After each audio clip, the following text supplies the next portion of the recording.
Dentists keep dying from IPF. CDC doesn't know why. Health officials are trying to figure out why dentists in Virginia have been dying of a rare form of lung disease.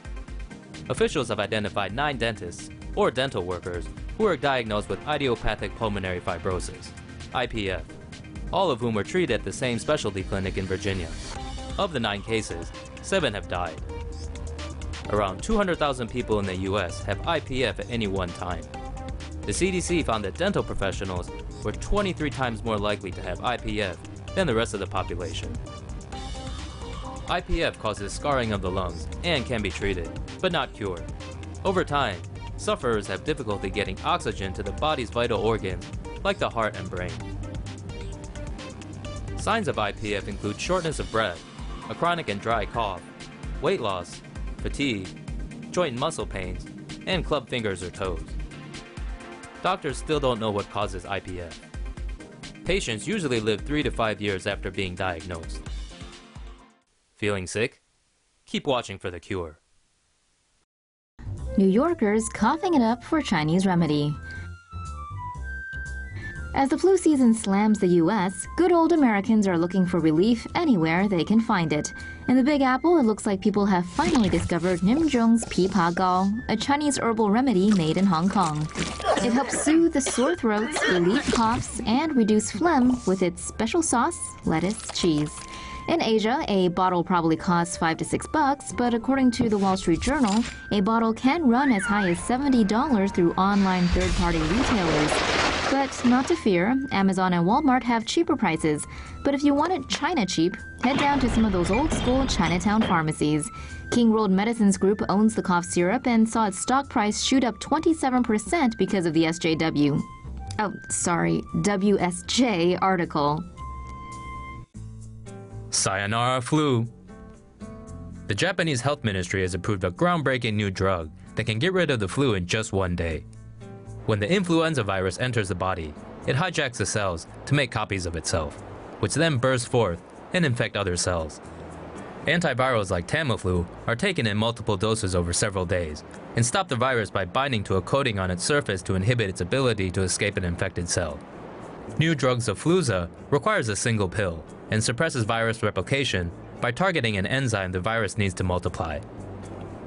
During trials, the drug was shown to eliminate the flu virus in just 24 hours, compared to 3 days using Tamiflu.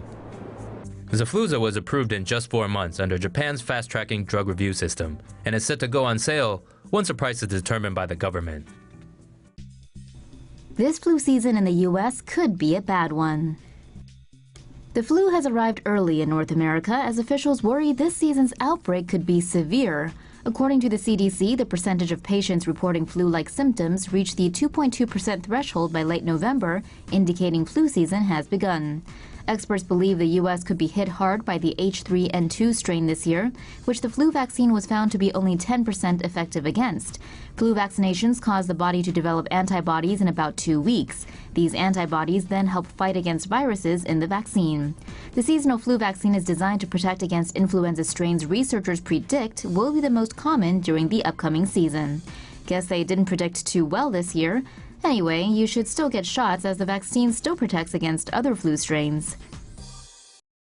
Gene-edited immune cells clear babies' incurable leukemia. A baby girl in Britain suffering from leukemia has become the first person in the world to receive an experimental gene-editing procedure that miraculously reversed her cancer. Layla Richards was diagnosed with acute lymphoblastic leukemia when she was just 14 weeks old, a disease in which the bone marrow makes too many immature lymphocytes. This is the most common type of cancer in children. In a healthy child, the bone marrow makes blood stem cells that can become myeloid stem cells or lymphoid stem cells, which then develop into mature red blood cells, platelets, and white blood cells. However, in a child with acute lymphoblastic leukemia, too many stem cells develop into lymphoblasts, B lymphocytes, or T lymphocytes, which are in fact leukemia cells. Leukemia cells are not able to fight infection, and they take up the space for healthy blood cells in the blood and bone marrow. This may lead to infection, anemia, and easy bleeding. Doctors in London performed a new gene editing technology known as TALEN on Layla, which had previously only been tested on mice. The technology uses molecular tools that act like scissors to cut specific genes in order to make T cells from healthy donors behave in two specific ways. First, the cells are able to become invisible to a powerful leukemia drug that would normally kill them. Second, they are reprogrammed to target and fight against leukemia cells only. Layla spent several months in isolation due to her extremely weak immune system after the procedure. After the leukemia cells were confirmed to have been eliminated from Layla's body, she was given a bone marrow transplant to replace her entire blood and immune system. The treatment was prepared by scientists at London's Great Ormond Street Hospital, University College London, and French biotech company Selectis. Selectis is going to fund full clinical trials of the therapy starting next year.